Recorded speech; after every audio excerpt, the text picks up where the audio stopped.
It's time to feel the burn because you're listening to Burning River Baseball. That was a good one, right? It's Burning River Radio. I am Joe Coblitz at Burning River BB on Twitter, and I am joined, as always, by a whole lot of Lada, Justin Lada, As always. at JL_baseball on the tweeters. And, of course, you can read us all on burningriverbaseball.com, and that's all the plugs for the whole show. So I think we're done. Mm-hmm. All right, see you guys next week. Really short show. It is We're on the vacation. I am on vacation. It's the All-Star break. So we're kind of taking a break from the normalcy of all this fun stuff. I personally like to take a break from baseball during the All-Star break. I don't know about you. It's because you hate fun stuff.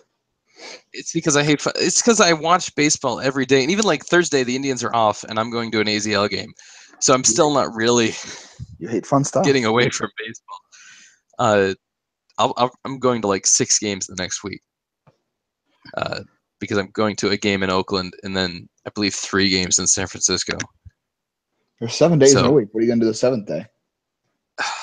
Well, on Saturday we're driving the entire day to California. But that's beside the point. What I'm saying is like the All-Star break I like because every day I get up in the morning and I write about baseball, and then prior to this season at least, at night I write about baseball. Like I write a post-game report. This year, a lot of you guys have really taken up a lot of that slack, and I'm grateful for that. Yeah, follow. I'm embarrassed to say it because he changed his Twitter name back. Oh. Follow Yanks224. He did have it Indians224 for like 3 days, and then he changed it back to Yanks. Yanks224 is our newest writer, and he's writing some of the post games for us. So follow him on Twitter. Help him out. So it's nice that I don't have to write every single post game anymore, but I just get into this thing where I'm writing like 6 hours a day, and I'm like, I need to stop. So I love the All-Star break because it's a break. And because of that, last year we drove to California to watch the Futures game. This year I didn't see the Futures game at all. I didn't watch a minute of the Home Run Derby. I'm kind of clean. I'll watch the All-Star game tomorrow night and then get back into baseball when the Indians start up on Friday. Maybe you feel different. I just need that like time off. And I still this morning I was writing about strikeouts. So it's not like I'm completely away from it, but at least it's a little break. Yeah. Unless they're from pitchers, No, this was hitters striking out. I was writing about. That's not very fun. No, it was really fun. Did you know that the Indians are beating the league average in strikeouts by like 4 per 9? Or no, 4%. I want to say last time I checked, they're in the bottom 3 or 4 for their fourth strikeout rate. Yeah, they're the 4th best in strikeout rate. They're the 4th best in on base percentage and in slugging percentage. So despite not ever striking out, they're 4th best in the league in slugging percent. And I think there's a really big point to that. And I think if you look up even further with runners in scoring position, it's the same thing. They're like 3rd or 4th best at not striking out with runners in scoring position. Yet they're like 12th in runs scored. Yeah, so there's something to that. Well, I'll say, let's to put a little construct to this. Let's talk a little bit about the Indians in the first half.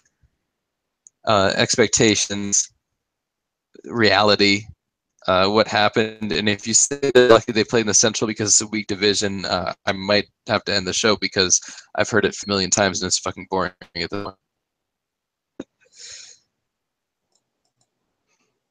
So how have they played? Like what do you compare your expectations to the actual reality?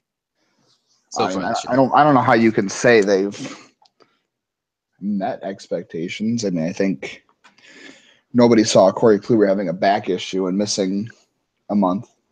But when he came back, I think he performed above expectations when he came back.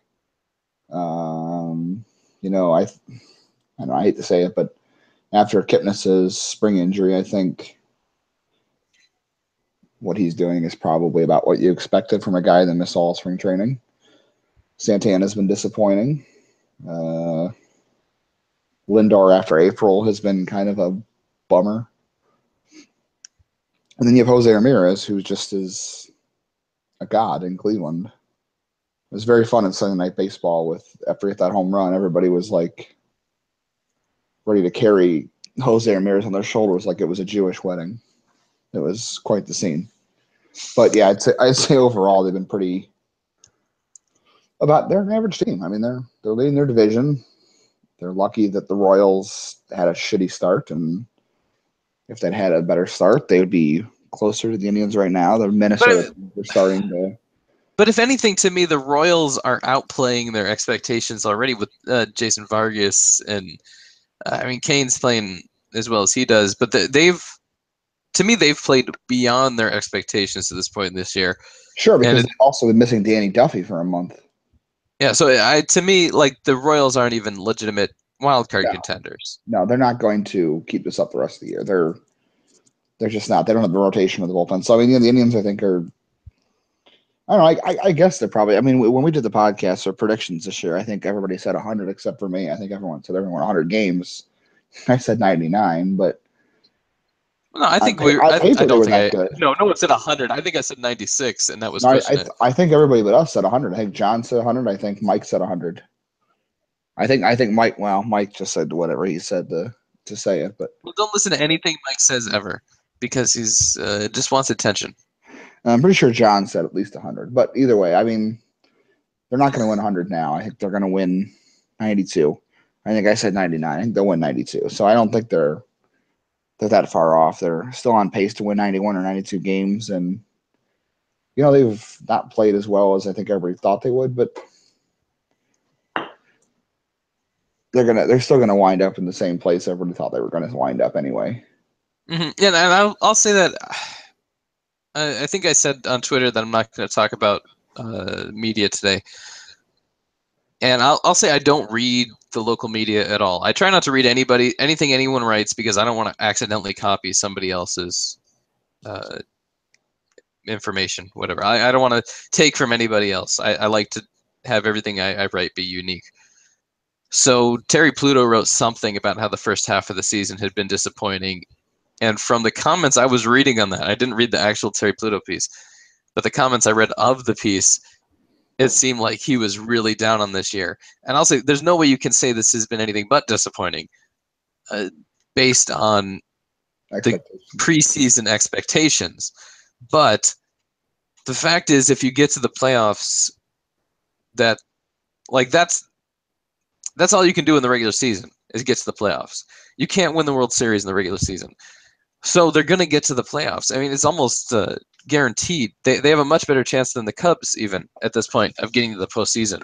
The Cubs are closer to last place Reds than they are closer to the Brewers at this point. Mm-hmm. Well, the point is, like, if you go on to Fangraphs and look up the playoff projections, which I haven't done in a couple weeks, but last time I looked, the Cubs were still the favorite to win the NL Central, even though they were behind by 3 or 4 games then. They were still the favorites to win the Central, and the Indians were the favorites to win the AL Central by a ton, like 90% playoff odds or something like that. So it's not something that worries me at all. But yes, obviously you want them to be a little more dominant, especially against the NL West, because from what I've seen in baseball this year, the National League champion is probably either going to come out of the NL West or it's going to be the Nationals, and they don't play the Nationals this year. So it's either going to be the Dodgers, the Diamondbacks, or the Nationals. Like, those are your top 3 teams in the NL right now, and against the Dodgers and the Diamondbacks, the Indians went 5-1 or 1-5. Sorry, they lost 5 out of 6. And so you could. No, I don't think it is though. Those are really good teams, and that was before the Diamondbacks got really hot. But right now, like, Robbie Ray is one of the best pitchers in baseball, and he made the All-Star team deservedly, and Zach Greinke made the All-Star team deservedly. And the Dodgers have Kershaw, and he also made the All-Star team. They've got Alex Wood pitching really well. There are some really good. I think he did. Did he? Well, he should be there. Yeah. He was an injury replacement, I believe. But But both of those teams are really good, and obviously Washington is really good, and they've got like 6 All-Stars. So when you're talking about the Indians above and below expectations this year, I don't really care about the regular season win-loss record as long as they win the division. You don't want to put it up to a wild card. And they are playing well against the potential contenders. They've beat Houston, they beat Texas, haven't played Boston. But against the teams that you would consider contenders in the AL, they've played very well. I would say not Tampa. Tampa's not a contender. Toronto? What? How did they play against Toronto? They lost 2. One of them doesn't matter. Yeah, one of them was a walk-off, and they lost 2 out of 3 against Tampa. But again, that's one series, and those aren't contenders. I'm talking more when I say the NL West. They played 4 series against the NL West. They've lost all of them. Yeah, 2 or 3 to the Padres even. Then they have the Giants after the break. But the biggest ones are against Arizona, LA, and San Diego. And that's Colorado too. They have 2 more. Colorado, yeah. So they lost the 2 against Colorado. They lost 3 against Arizona. That's a much bigger issue than anything else. And honestly, I still feel like with such a small sample size, you're talking about random luck half the time. Well, yeah, because look, they got swept by. I don't think they beat Boston in the regular season last year. They won 1 in 5 out of 6 games. Like they won 1 out of 5, or they won 2 out of 6. I don't know, but I still do. I still feel this team really matches up well with a certain type of team, and that type of team is Texas and Detroit, and those big swinging Houston. Those guys that come up there and they swing all over the place, and they swing. They try to draw a walk. Try to draw a walk against Corey Kluber or Carlos Carrasco. You're not going to. They're going to hit the strike zone every time. So these guys come up there and take strike 1, and then they start swinging stuff outside the zone. And that's the perfect matchup for almost every single one of the Indian starters. Doesn't that make a good matchup for Josh Tomlin even? No, not Josh Tomlin doesn't have a good matchup. But it is a good matchup for Mike Clevenger. Not sure about Bauer's. It depends on how he's pitching, I guess. But the majority of the Indians' rotation, the Clevenger, Carrasco, Kluber at this point, they all pitch well against that type of offense, and I think that'll get them through the AL at least. Because the teams that don't hit like that, your Minnesotas, Kansas Cities, they aren't going to make the playoffs.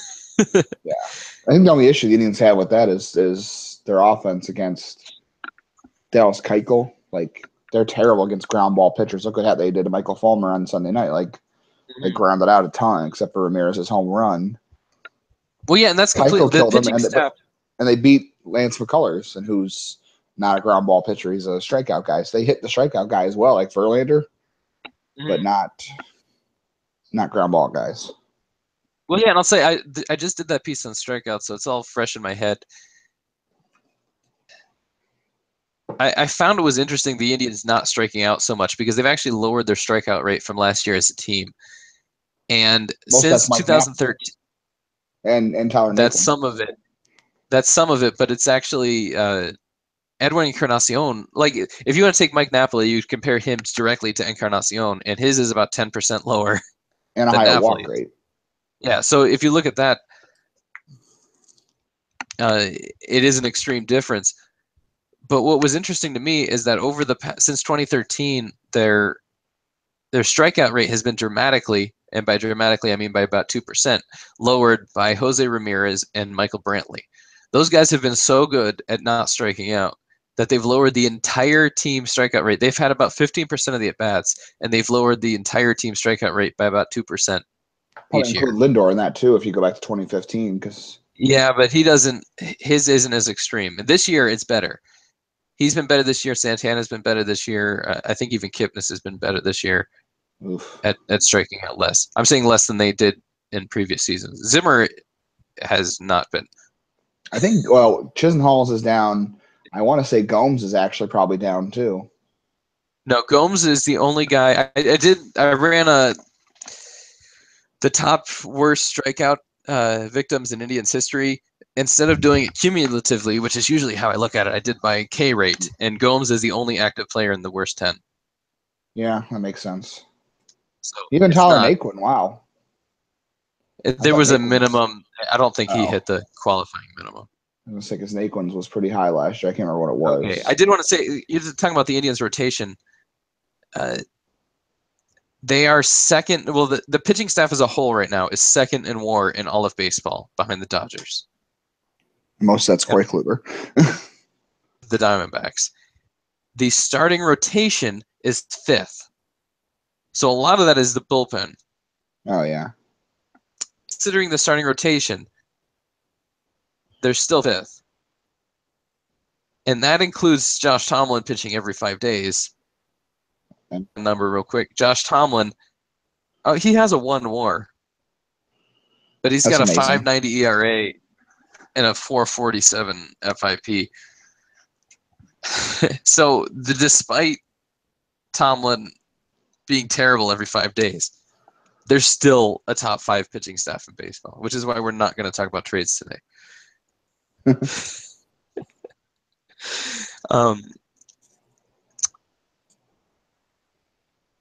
Yeah, so okay, going on into the second half of the season, somebody posted today that the Indians have the easiest strength of schedule in all of baseball. That's not really surprising, seeing as how they've already played the Diamondbacks and Dodgers. You knock out those teams. You're probably you're going to be easier in the second half. They've pretty much owned the Tigers, and they've got a lot of games left for the Tigers, and they got a ton of games left for Chicago because they've barely played the White Sox.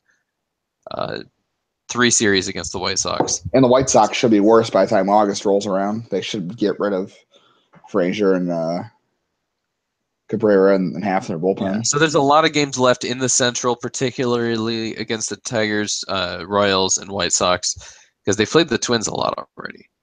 So they don't really. It should be better against the Twins. They did pretty well against the Twins, didn't they? Except for the last game. I don't. Not really, but they only have 1 more series left, or 2 more series for the entire season left against the Twins. So that's not that big of a deal. I think those other ones are much bigger. They play Boston twice. That'll be interesting. In New York. New York twice, yeah. But in general, it's a pretty easy schedule coming up. Giants, Oakland, out of the break. Yeah, that should be 2 easy series, you'd think. And Toronto after that, and Cincinnati, and then LA. I mean, honestly, they should be winning like their next 6 series. It should be pretty easy, but we've said that before, I think, on this show. Like that this is an easy stretch coming up. And they did play well. I'll say this, the offense is so confusing because if you just look at the recent games, going back to June 26th, they scored 15 against Texas. They scored 11 against Detroit. They scored 11 in consecutive games against San Diego and Detroit. And in that same span, they scored 1 against Texas, 0 against San Diego, and 2 against San Diego. It's like, and right before that, they scored 2 runs in 3 total games against the Twins. Yeah. So when you look at their total offensive output for the year, they're 4th in slugging percentage, they're 4th in on-base percentage, they're 12th in run scores or whatever. So they're there in all of these major stats. Yet, because they put so many of them up against certain pitchers, it depends on who the pitcher is. Jordan Zimmerman comes out there and they score 11 runs. But I can't even think of who that was. Irvin Santana pitches and they get shut out. There's definitely some issues with that where they can score just endlessly, it seems, on some days, and they can't score at all. And then that makes their offensive numbers look better overall when you look at the whole season. Well, you can't have that to come to the playoffs. They're going to have to find some sort of consistency by the playoffs. Yeah, it'll be interesting to see what they do. What's even weirder is I forget what it was. I think it was when they had that hot streak in June against Minnesota and Baltimore. Mm-hmm. I think they hit a home run in what, 12 straight games or something. And then Yeah, but they won that home series against Texas, and they had like 14 hits in 2 games, and they didn't hit one single home run. Mm-hmm. So they go through stretches where they like score all their runs and hit homers, and they go through stretches where they can score without hitting home runs. Well, they're definitely not a home run hitting team. They're one of the worst in baseball hitting home runs and one of the best at hitting doubles. And when you look up and down the lineup, you've got Encarnacion is a home run hitter, obviously, but the rest of those guys are really not home run hitters. Ramirez, Brantley, those guys are doubles hitters, and they do hit a lot of doubles, but they're not going to go deep that often. I think that really helps with the lack of strikeouts, and it helps with the increase in walks. You got you got a lineup that walks a lot. It doesn't strike out very often, and they hit a lot of doubles. That's how you're going to score your runs, and that's how they're going to put up big numbers, even though they're not hitting home runs. Given health, they'll probably. I'm sure they'll even out in the second half. I mean, Brandon Guyer missed most of the first half, and I think since he came back, he's been pretty good. I think Santana's starting to show signs of life finally. Lindor's starting to break out of his slump. Well, and Kipnis was playing well too, and then he got hurt again. So right, I mean, he'll be out. Then they hope they have Chisenhall back, because if he's hurt, they're going to really struggle, because Chisenhall is having a career year. And I don't know what they do. I know we weren't going to talk about this much. I don't know what they do in their absences here, because, I mean, they're saying Kipnis could be out 3 to 4 weeks. There's no timetable on Chisenhall, but someone tweeted this morning that it could be a while, whatever that means. So Almonte's back. Does that mean Daniel Robertson comes back? For Chisenhall, I'm not going to really worry about it. I think between Guyer and Almonte, they have a baseball player, and Zimmer's going to play every day, and Brantley's going to play every day. So you have an outfield. Well, who's that doesn't really Robertson again? No, Almonte and Guyer. Well, someone's got to come up for Chisenhall, though. Oh, come up for him? Oh, it doesn't matter to me. That's a bench guy. That's not going to really be important. I hope it's not Robertson. It could be, but to me it's fairly irrelevant, because whoever comes up will be on the bench. Because last time it happened, you also had Guyer and Almonte on the DL, and now they're both back. So that's your starting outfield. So you don't really have to worry about. It's not like you're replacing a starter. You're now replacing a bench bat. It's a big difference. The Kipnis thing is bigger. And I think for one day they did the right thing. They called up Urshela, and they benched Urshela, and they started Gonzalez at second. But if he's going to miss 3 weeks, you have to put Ramirez back at second base. And do what at third? And bring Yandy Diaz up. You think they have to? That may be your answer for Chisenhall. Although I don't. Yeah, they brought Urshela up for Kipnis, so that could be the answer to Chisenhall, is you bring up Yandy Diaz and start him at third base again. Yeah, you didn't want to do it for one day. They didn't know how long Kipnis was going to be out, so you don't want. You got 1 day and then a break. Maybe Kipnis is going to be back in 10 days. Now they know it's 3 weeks. I think that completely changed the situation. I think you're back to Yandy starting at third. I don't know. I mean, I know we talked about it before about how there's no reason to say, well, Eric Gonzalez should be an everyday starter. But if they're not going to go the Yandy Diaz route, if they don't, and given that he's currently hitting ground balls in 61% of his batted balls, clearly he hasn't figured out how to get the ball in the air more. Defensively, but I'll say defensively, he was third base. He was really good when he was up before. And if you're talking about Urshela, who's only a glove, and Diaz, who is potentially a glove and a bat, you're going to start Diaz. Now, if you're talking about Diaz or Gonzalez, that does bring up the question of where should Gonzalez start. If you're going to, he could start at second or he could start at third. I've seen him play in my life in person. I think I've seen him play more third base than I've seen him play second base. That doesn't mean he's done it recently. I've seen him play shortstop in Lake County, and I obviously saw him play second. He could play. Yeah. Doesn't matter where you put him. He's going to give you solid defense no matter where you put him. But his best he came up as a first baseman, which somebody was asking the other day of what do you do when Santana's on the he could have played paternity first, list. Yeah, when Santana was on the paternity list, so I said to him, I was like, well, Gonzalez has a lot of first base experience, but they'll probably go with Chisenhall because he's got major league first base experience. I know, then Encarnacion anyway, but yeah. But they did play started as a Chisenhall shortstop. In 2 games, Chisenhall played first base in that series. As a reserve or as a in like the 8th or 9th inning, they kept bringing him in to play for Encarnacion. Well, both of them were big wins. I think it was the 2 games against San Diego and Detroit where they won 11-2 both games. No, I believe both of those games they pulled Encarnacion out of them and they put Chisenhall first. I'm not opposed to going Gonzalez to second. I think if you look at him and Urshela, I don't think it's even close. Like if you're just comparing those two, it's not even close because Gonzalez was the better hitter in the minor leagues. Well, and you're talking about the bat specifically. Yeah, I mean I think their gloves are equal. Because I would say it's just as good defensively. From what I've seen of Gonzalez defensively is he's not that good at third base. I have seen him play third base. Keep Jose at third, which is and if you did that, I think why not? Why can't you just leave him there? I know he's better at second, but Gonzalez is just as good at second as Jose is. Mm-hmm. Yeah, no, he's looked really good the last couple days or last couple times they put him in at second. He really impressed this Sunday Night Baseball crew.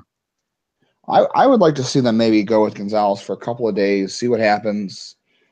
And I mean, the thing is, right now, I mean, look at his numbers. You can't even judge him on his numbers because it's still a small sample size, and he's running like I think I checked yesterday. He's running like a 4.62 BABIP right now, and he's got 20 strikeouts and 1 walk. So a lot of things are sort of all over the place for him. But I mean, I don't think they have to do one thing while Kipnis is out. I think they can try Gonzalez at second, Jose at third. They can try Urshela at third and Jose at second. Or they can bring back Diaz. I mean, I think they can try. Why not try all 3 during his absence? See which one works the best. I definitely think that Diaz is the answer. You when talking about who to call up for Chisenhall, if you have to call up someone specifically because he can play in the outfield, and obviously Gonzalez can play in the outfield too if he needs to. I don't know. That Diaz experience in the outfield back at Toronto was pretty bad. I wouldn't personally put him out there, but I've always seen him play third base in person. But you've already have 4 outfielders, so you don't even need him. Just because one of them is a platoon doesn't mean you don't have 4 of them. Geyer's played in center. Almonte's played in center. You have people who can play in each position if something happens. Obviously, Zimmer should be playing every single day in center anyway, so you're not really out of center field. I'm just saying about emergency situations. Mm-hmm. If you have an emergency situation where you've already lost an outfielder and somebody has to play center, you can move either Geyer or Almonte to center field and play Diaz or Gonzalez in right, and it's really not that big a deal. Or you can even play Santana in right, and it's not that big a deal. I hate to say it, but I wonder if they would. You know, currently the 40-man roster sits at 39 because of Joe Colon's suspension. You know, you can't say that. We're done. I know where you're going. Where I'm going. I know where you're going. You're being silly because you don't think that's a possibility. Somebody tweeted at you, and you wanted to. Then after that, you had like 18 tweets about how it was going to happen, and it's not going to happen. It's stupid. I don't know. Would you really be surprised if Friday? No, nothing has surprised me since. I'm trying to think. The last thing that surprised me was the Red Wedding, because I thought Rob Stark was going to be the king of everything. I thought he was going to marry Danny, and I was reading the books, but I was trying not to read ahead. So I was like reading that book when that season came out, and I thought Rob Stark was going to rule everything, and they killed him at his uncle's wedding. That was the last thing in my life that surprised me. Don't know what that is, but I'm glad it was a good surprise. You don't watch Game of Thrones? No, I do not. Okay, well, that was the last thing that surprised me. Nothing will ever surprise me again. The Bradley Zimmer call didn't surprise you? No, nothing can surprise me anymore. That ruined it. That ruined all surprises. And if you haven't watched Game of Thrones season 3, then I'm sorry, but that was it. That's it. It killed. You can't. They killed him. They killed Martinez could come back. They could start Gonzalez at second, Ramirez at third, and use Martinez as a utility infielder. And Catelyn Stark could come back because in the book she did. But in the TV show, she died, and they didn't bring her back to life. I have no opinion to give right there. That's good. You shouldn't. I also watched Spider-Man this weekend. You want to talk about that? Didn't see it. I have not seen Spider-Man since Tobey Maguire quit, actually. They're not the two that came out between them aren't great. And this is a reboot. But they're decent. This is better, and he doesn't get bit by the spider in the movie, which is fantastic. I was so tired of seeing that guy get bit by a spider. It was just boring. Okay, so the All-Star game is coming up. One more thing, too. Someone else brought this, too. Don't talk about Michael Martinez anymore. Not about Michael Martinez. We've spent enough time. Somebody else also brought up that they could platoon Geyer in right field if Chisenhall's out for however long with Tyler Naquin.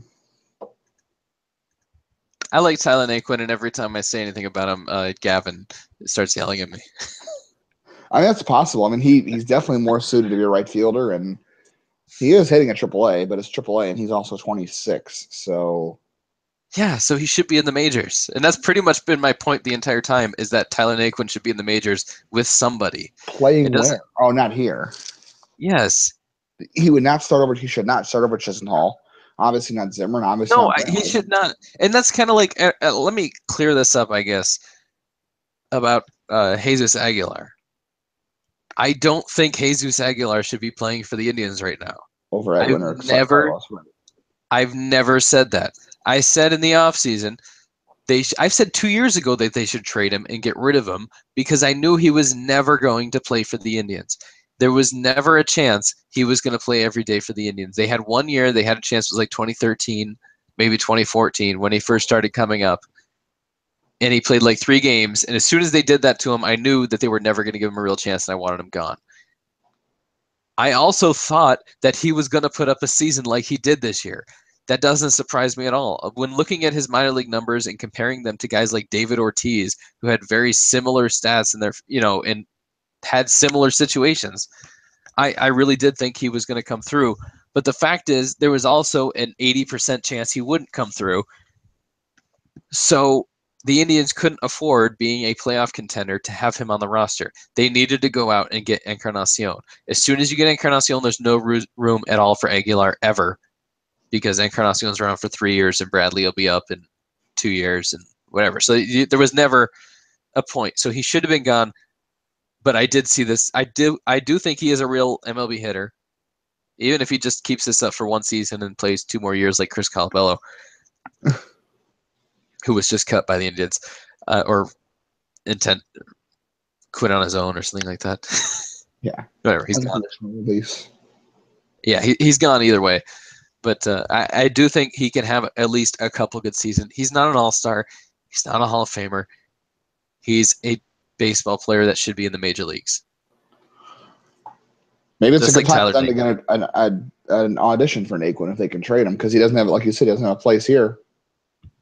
Yeah, and I think Naquin's in the same boat where I don't think he'll ever have a spot on the Indians. I mean, I thought some people were tweeting early in the season that Greg Allen was going to be out for the entire year. Well, I've watched him play twice in the last week, so he's back. Who said that? He might not be back in Double-A, but he's back. He's playing baseball, and he's going to be up soon. So, I mean, he could potentially end the season in Triple-A, and he's in the majors next year. Which he should be. He is a major league quality player. Zimmer is obviously a major league starting player. Even though I don't know what Keith Law was saying about him the other day. It seemed like Keith Law was trying to rip on him. About Zimmer? Yeah, it was a confusing thing with Gavin. Of course. I don't know. It was odd because somebody brought up that Law had been low on Zimmer, and then Law said that Zimmer was doing exactly what he thought he would doing, and Zimmer's playing great. Like he's awesome as a rookie. Like what he's doing is really incredible. So if that's what he thought he was going to do, then what's the issue? Maybe he had a really high ceiling for him, but I don't know. It's odd. But I mean, you have pretty much your starting outfield set.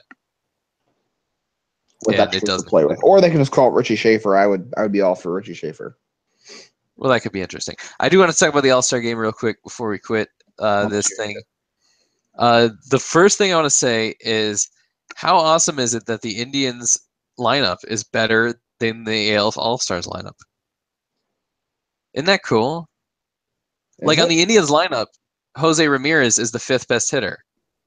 But on the AL All-Stars lineup, he's their best hitter because according to Keith Law and Smart Baseball, your best hitter should bat second. And Jose Ramirez is batting second for the AL All-Stars. So Jose Ramirez is the best hitter on the AL All-Stars, but he's the 5th best hitter on the Cleveland Indians. So I think that's pretty incredible that the Indians lineup is better than the AL All-Stars. Same manager. Not quite, but close enough. Same manager, because Brad Mills has been managing for 2 weeks. Mostly. A week at least. And he's still been hitting Ramirez 5th. And I don't want to get into Tito's orders. I don't want to get into the territory that's been trademarked by Jim Pete or those other guys. God. But Ramirez should definitely not be batting 5th. That's insane. It makes no sense at all. I understand what they're trying to do in respecting veterans over everybody else. But Jesus Christ, he's the best hitter on the team. I think you'd forget respect would be putting the best lineup out there every day. But no, it's like Michael Brantley is an all-star because he's got some veteran points that he cashed in, and I think we talked about this already that he doesn't really deserve to be an all-star. No, obviously his injury played into this. And it's funny, listening to Baseball and Brews from a couple weeks ago, they were predicting the all-stars. I just listened to it today, but they were predicting who they thought would be all-stars, and they all said that there would be 4 all-stars. And they all said it would be Lindor, Kluber, Miller, and Ramirez. Straight across the board. None of them had Brantley on the list. And why would you? Because he's not in the top 15 American League outfielders. So it doesn't make sense. He's not in the top. He's the 2nd best on the Indians outfielder.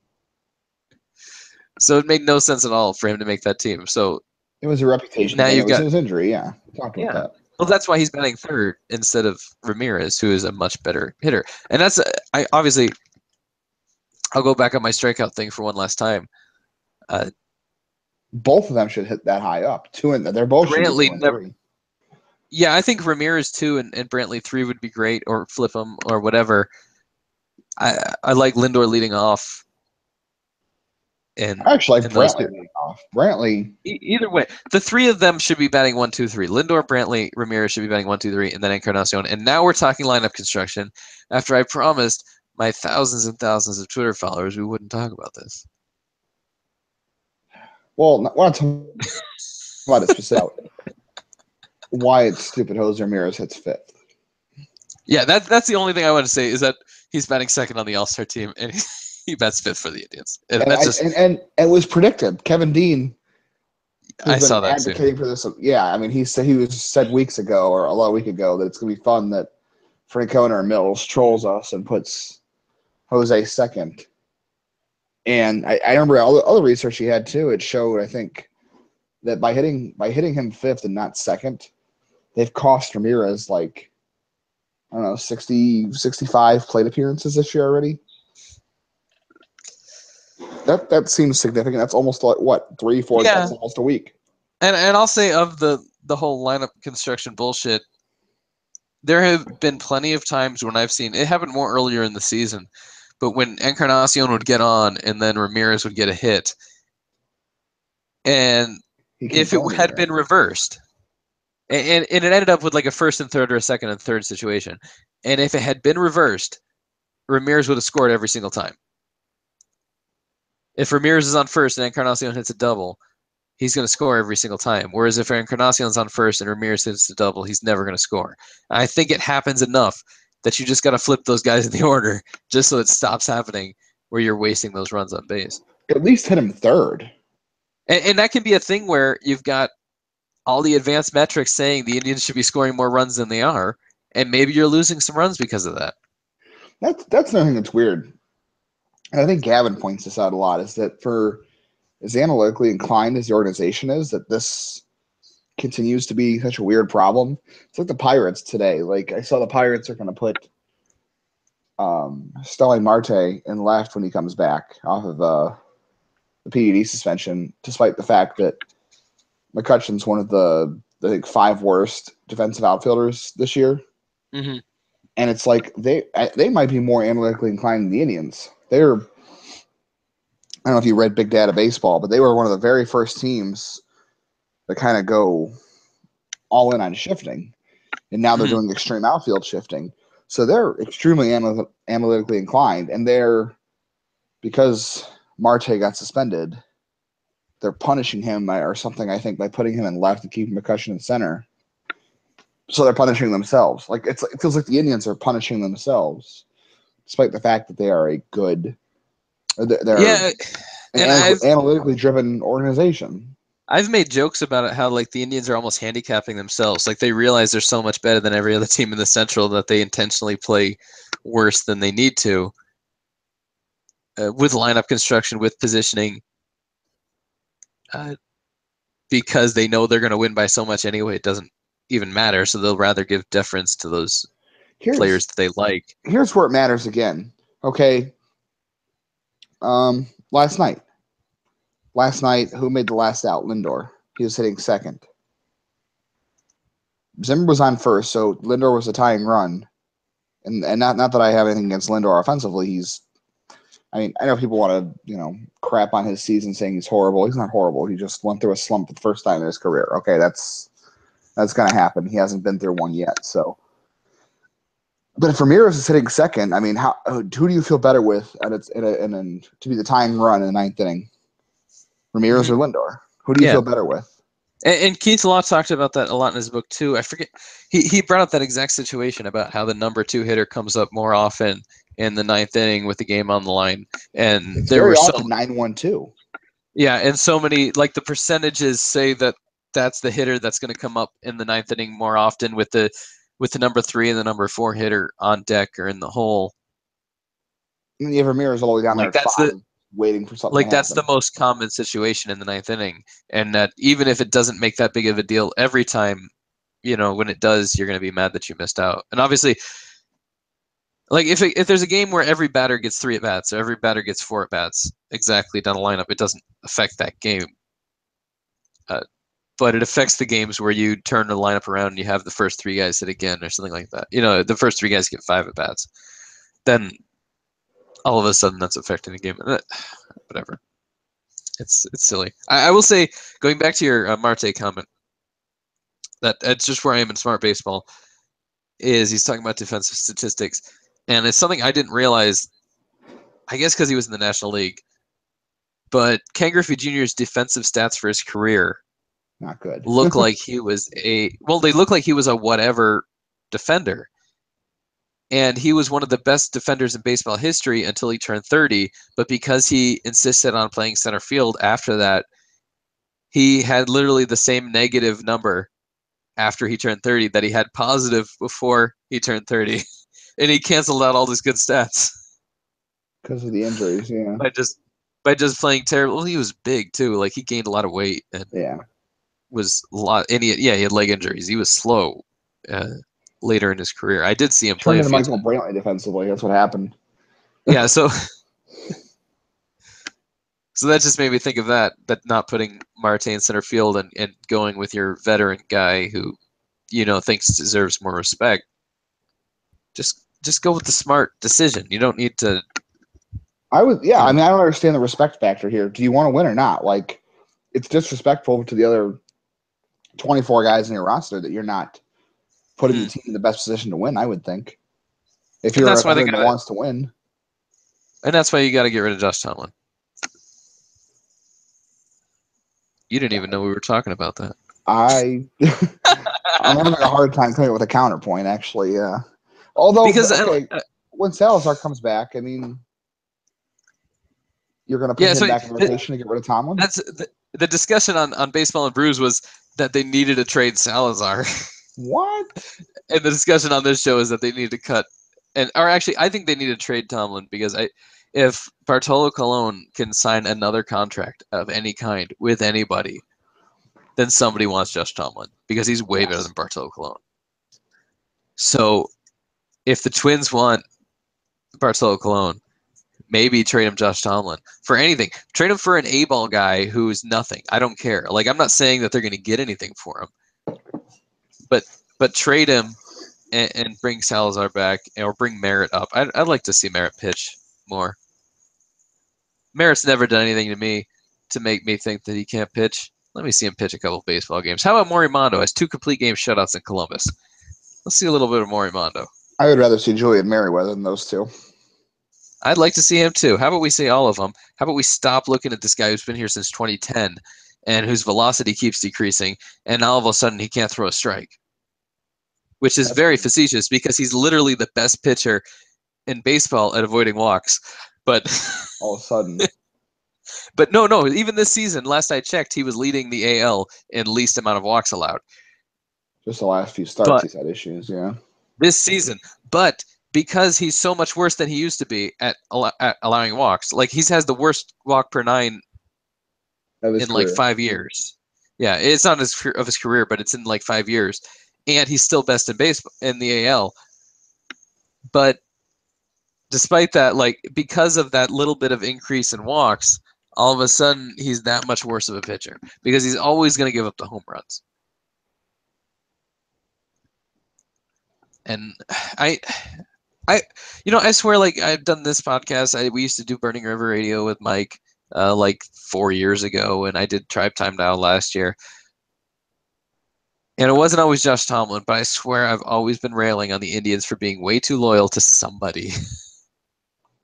Whether it was Mike Aviles or Jason Giambi or whatever, they've always had somebody that had bugged me that it's like, this guy is terrible. Why are you loyal to him? I feel it's like it's a new thing. I think it's a Terry Francona thing because I don't feel like it existed before then. Well, they also weren't competitive before then, so I think that's a difference. In my life, they were. Not in the 1990s, they were competitive, and they would cut a guy if he sucked, and they would trade a guy even if he was good just to free up a roster spot. Like they were not hoarding prospects. They were not. I mean, the last all-time Indians, or maybe the next all-time Indians, whatever it is. I wrote it already, but I did an all-time Indians on Richie Sexton, and he was another guy that was just traded, and then he became a multiple all-star and home run champion. Like, they probably should have kept him around, but they traded him because he didn't fit their team at that moment because he couldn't play. Jim Thome. Yeah, only for a year though. They traded him like a year before Thome left. Yeah, they didn't know that. But they traded Brian Giles a few years before that, and that was another one where he left and became an all-star. And they didn't prospect hoard. They were always about moving on. Like it's okay, like we can move these guys, and that's, to me, Tyler Naquin is almost where Brian. With those prospects, that's what you do. You trade prospects. But Tyler Naquin, Tyler Naquin is kind of like where Brian Giles was at the time they traded him. So if they were to move for a shitty left-handed reliever, then yes, exactly. So trade him, and you dump the guys that can't cut it. You have to be able to move on. I mean they've cut so many guys.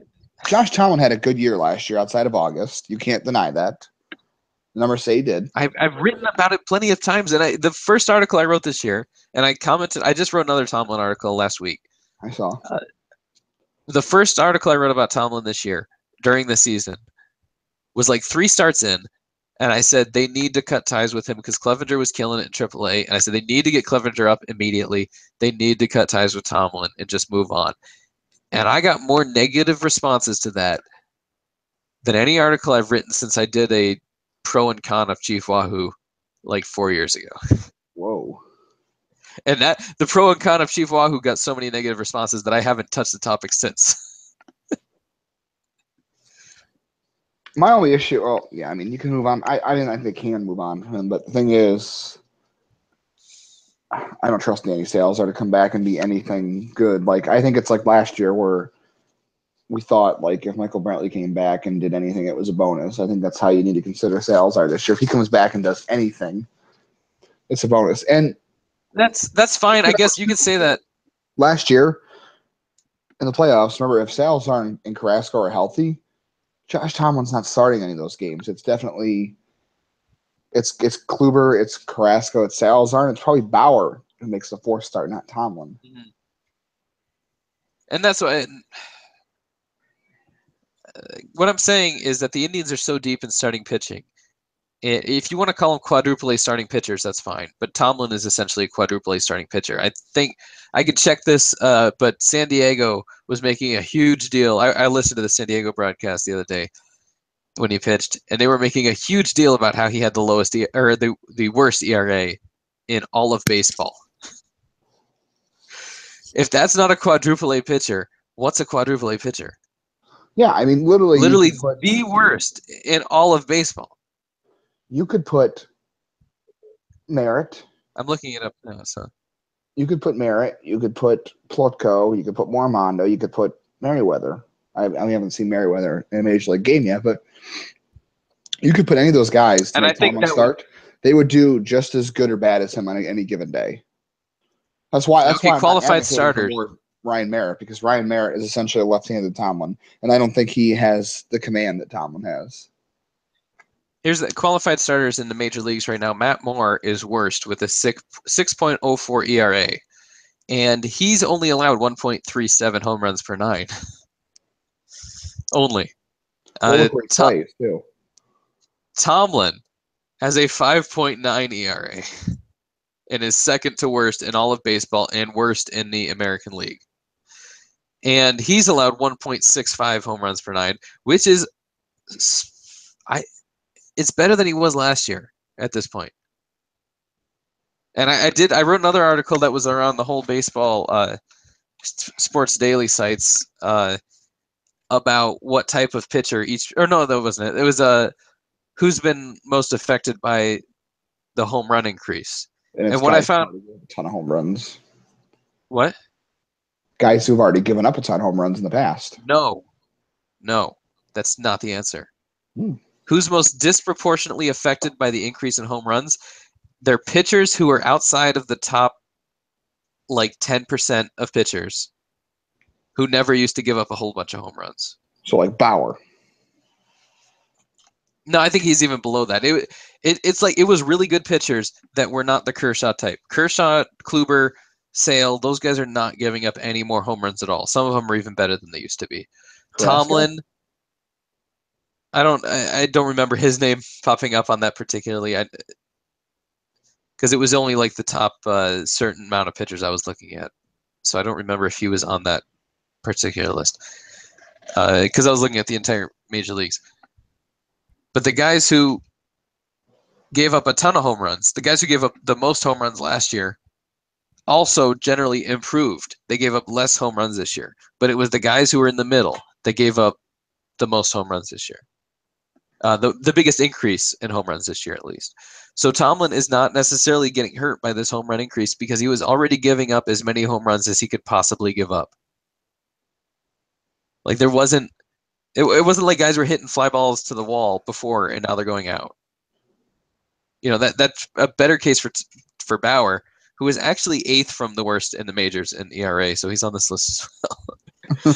And he's given up 1.36 home runs per nine, which is slightly 1.01 less than Matt Moore, who is the worst pitcher in baseball right now.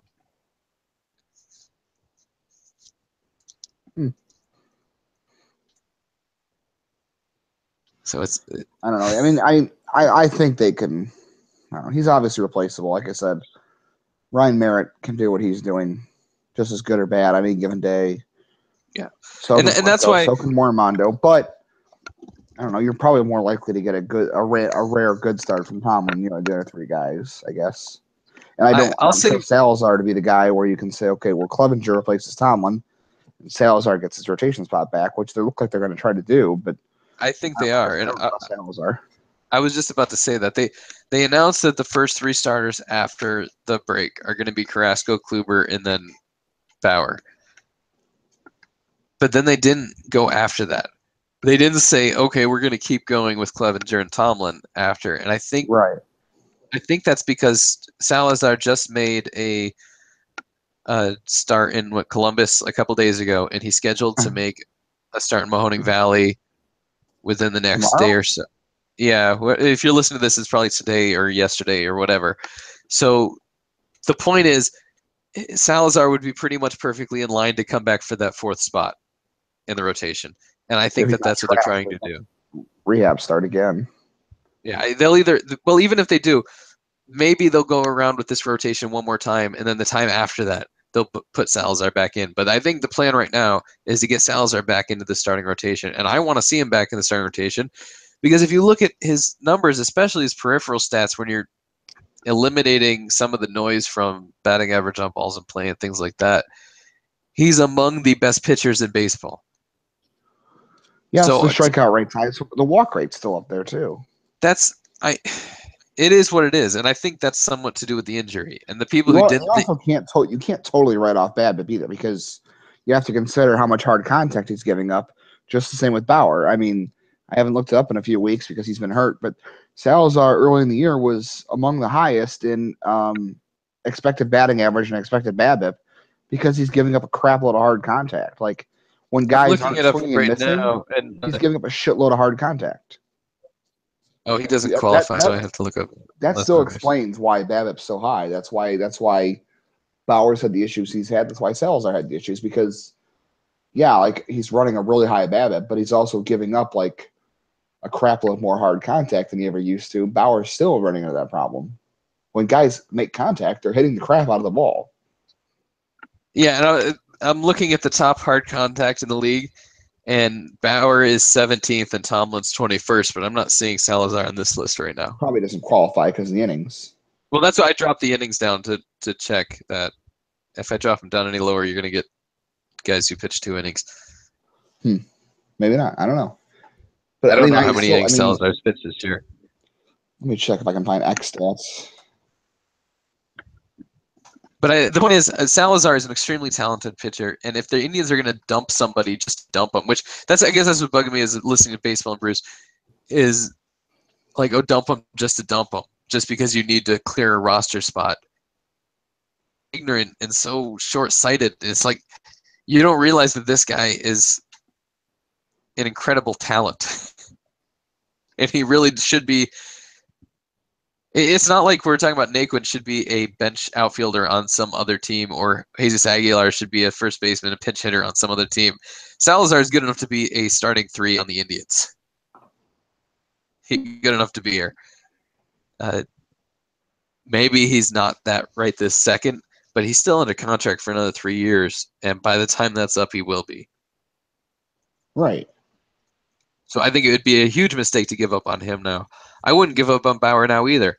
I'd dump Tomlin, get somebody else in that spot who's not going to give up a home run every 3 innings, and then work it out from there. Once you get to the postseason, you don't need that many pitchers. They proved last year that they can go almost all the way with pretty much 2 starting pitchers. So if you could go almost all the way with 2 starting pitchers that aren't even that good, like with Tomlin and Bauer going back and forth, it was almost with 1 starting pitcher, honestly. Just keep Carrasco healthy, and you've got double what you had last year. Clevenger is good enough to be a major league starter too. I think he's been very underrated. Almost every single start Clevenger's went out there, he's been throwing a near no-hitter, and he walks too many guys. But they can't hit him. They just cannot put that ball into play against Clevenger. He's been fantastic every time out. AAA guys couldn't hit him, and Major League guys can't hit him. Well, obviously, he shouldn't be back in AAA. I don't think anybody's disputing that. Mm-hmm. Well, but like, okay, if you think about this, the bullshit reasons of keeping Tomlin in the rotation. So you're talking about Salazar coming back within 2 weeks. So what do they do with Tomlin if they're going to play this veteran loyalty thing?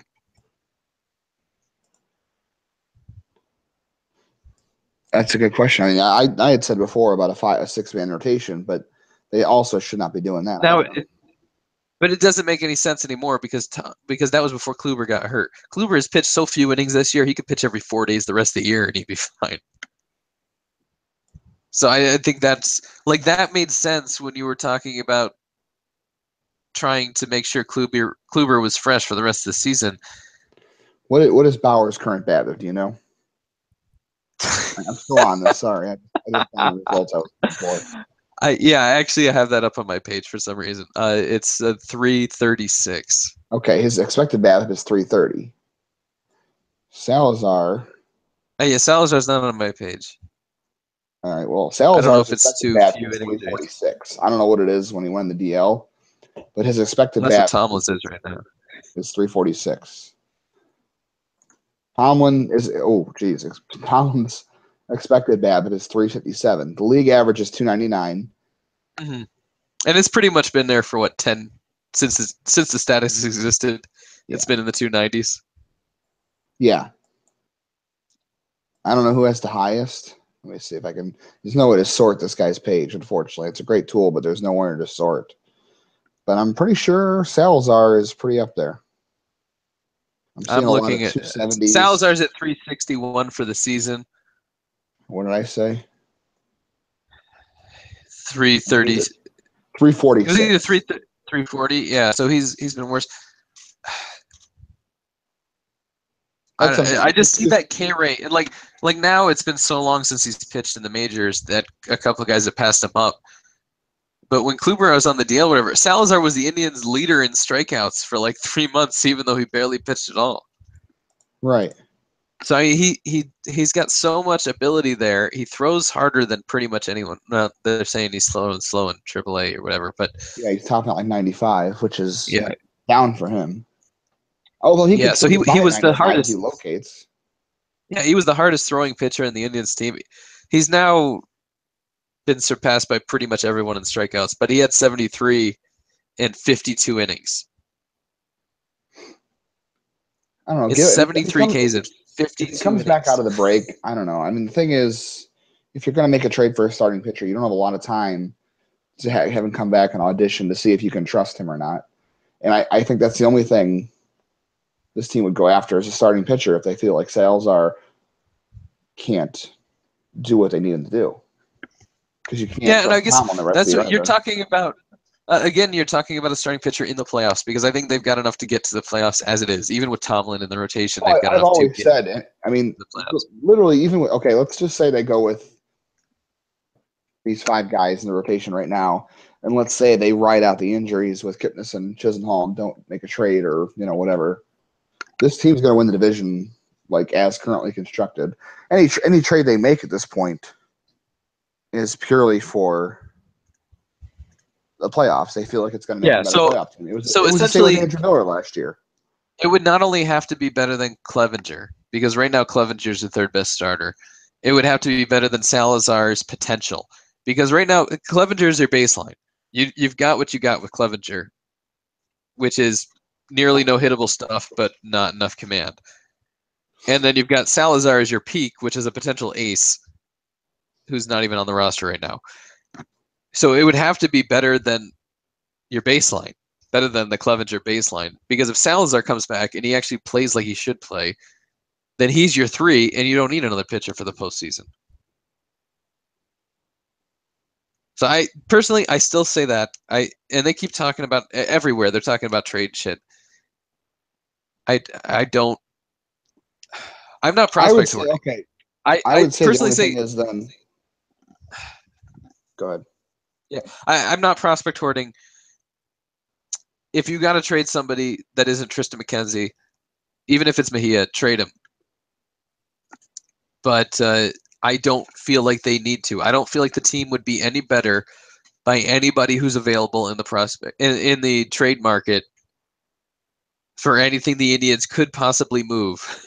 Like, I don't see a fit here. I don't see how they could get better for the postseason.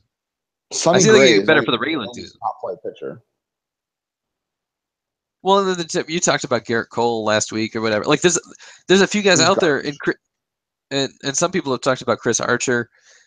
I just don't see how there would possibly be a situation where the Indians would have enough prospects. The Indians don't have a lot of great prospects. They've got good, not great. They've got a lot of good prospects, a couple great. I'd say they have 2 great prospects. 1 and 2 are great. They've got a bunch of good guys after that. and a bunch of guys that are question marks that maybe have really high ceilings, but you don't know about them. Like Nolan Jones and Will Benson, those guys. I'm not even going there. I'm talking about Julian Merriweather and, and guys like that, you know. And Rob Kaminsky, who's been hurt the entire season. I still don't know anything about it, so please stop asking me.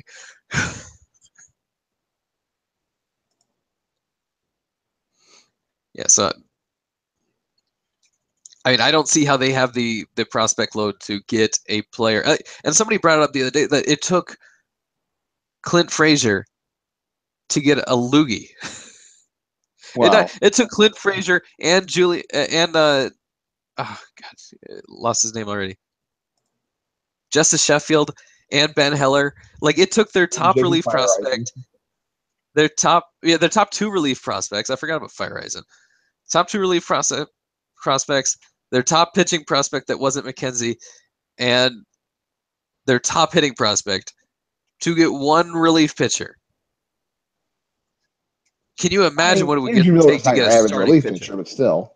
No, Andy's under control for 2.5 years. Yeah. As opposed to just being half a year.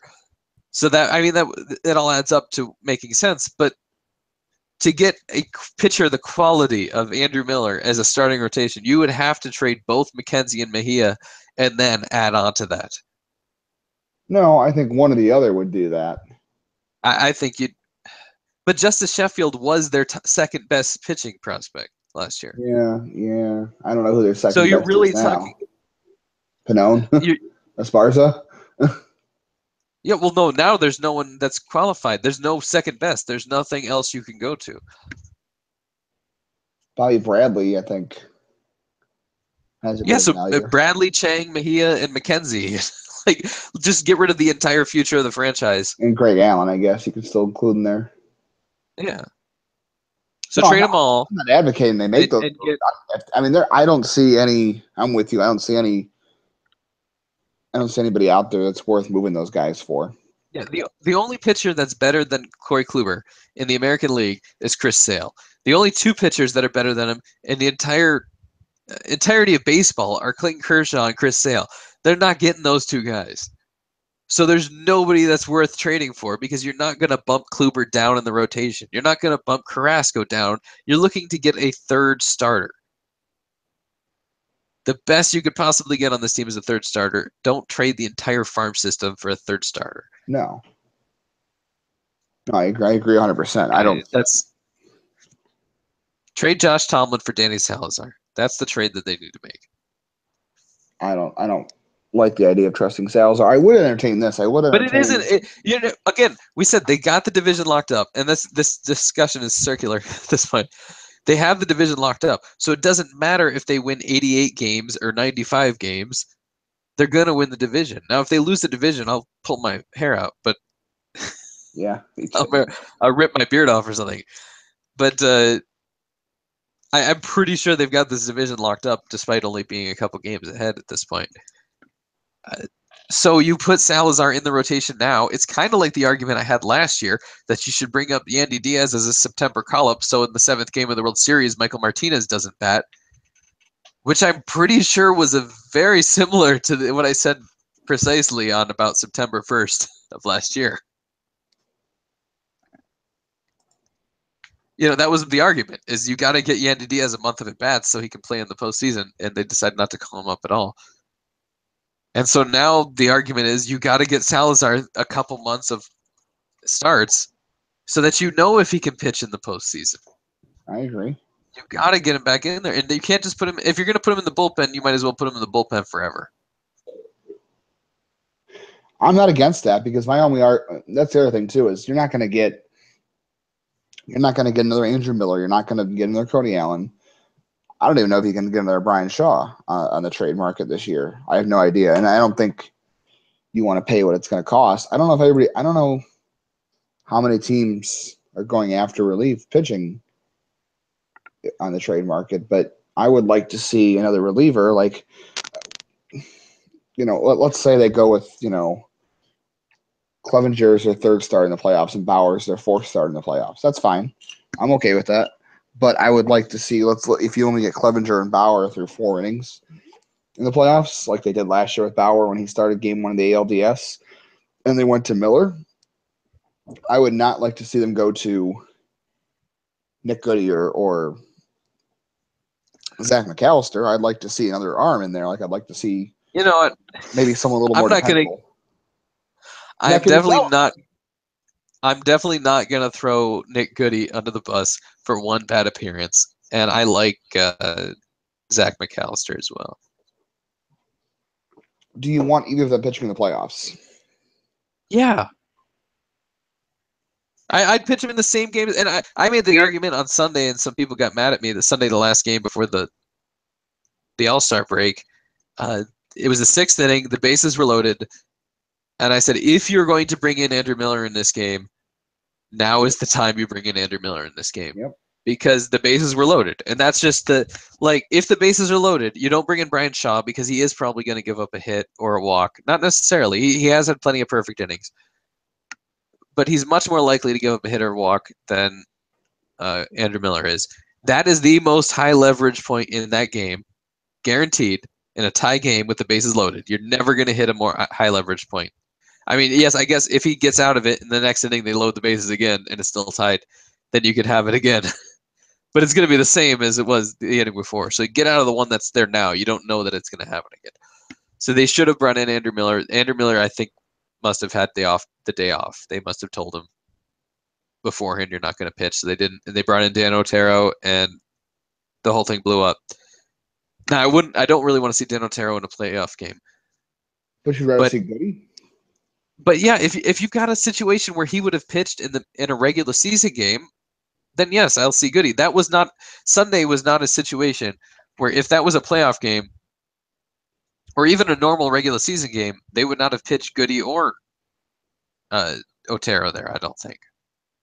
I think if they were really trying to win that game, they would have handled that situation very differently. I think they had won the series.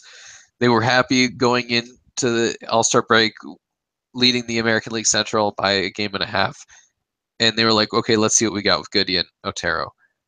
And let's not burn the shit out of Miller when he's got to pitch in a couple days in the All-Star game.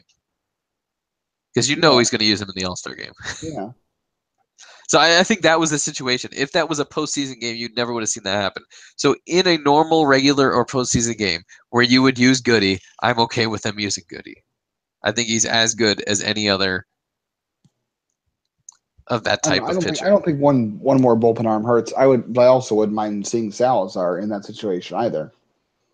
Yeah, and there's I'll say this for those looking to us for minor league stuff, there isn't a minor league reliever that's major league quality that I would trust in this pen right now. So it's not like there's a call up this guy. Yeah, no. So there's not a guy. I would not mind seeing Percy Garner and give him a shot by the end of the year. Yeah, that's fine. My only thing is, I don't know, your bullpen gets a lot shorter in the playoffs unless you do what the Indians did, the day that Trevor Bauer sliced his finger off. Yeah. And that's the only time you need Otero for is because he's been a long reliever. So you could even potentially talk about, like we talked about early in the season with Tomlin going to the bullpen, if they really want to respect his veteran whatever-ship and keep him around, put him in the bullpen as a long reliever, and he's only allowed to pitch if the starter gets blown out in the first 3 innings. That's never going to happen.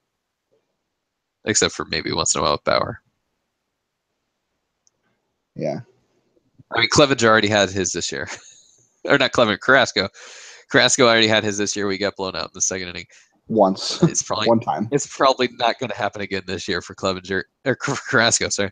And it's not going to happen for Kluber ever. So you're talking about a few games. Maybe it'll happen to Salazar. So put Tomlin back there. If Salazar gets blown out in a second, you can bring Tomlin in and he can save everybody and be happy. That's fine, I guess. I mean, I don't know. There's options they have. Maybe they won't make a big move. I don't know. I'm not really sure what they'll do at the trade deadline.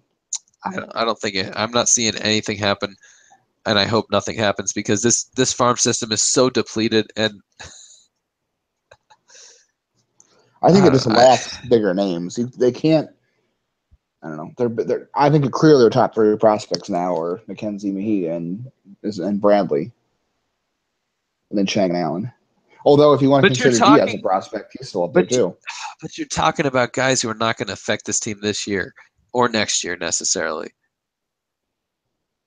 Right. I think especially with Sheffield and Frazier McKenzie, weren't going to affect the team this year. but especially with McKenzie and Mejia and if you want to say Chang and Bradley, you're talking about 2019, 2020. And the Indians core that's here right now, the Michael Brantley, Lindor, Kluber, Carrasco, they're hot and ready to win right now. So you don't really – I'm not worried about 19 and 20 right now. The Indians' minor league system, as far as the upper levels, is very weak. And those are the guys that people are going to want if they trade you a frontline starter. And there's nothing to trade from that level except for, I guess, Greg Allen. So I don't know. I wouldn't. It wouldn't kill me if they traded Greg Allen. But I guess not. Although I'd love to have a Greg Allen center field and Zimmer and left or right. No. It would be great. And I like that's how I always pictured this outfield is to have three center fielders out there. Have I love Gabriel Mejia, obviously. Mejia, Zimmer, and Allen all playing center field at the same time, but just saying you're playing center field off to the right and you're playing center field off to the left. And that would be a really exciting outfield. You have to put Mejia in center because he has a noodle arm. But like that would be a really awesome outfield. But if you can't have that in 3, 4 years, 5 years, whatever, that's fine. Let's just win it now and fucking move on. That's what we'll deal with what we have when we have it. Hey, we should. Yeah, I think that's it for tonight. Enjoy the All-Star game tomorrow. Enjoy Michael Brantley playing center field because the AL All-Stars don't have another center fielder. Enjoy Jose Ramirez batting second because he's the second best, or either the best or the second best hitter on the AL All-Stars, despite being fifth best on the Indians. Enjoy Andrew Miller pitching. I'm really hoping Andrew Miller pitches 2 innings. Oh, God.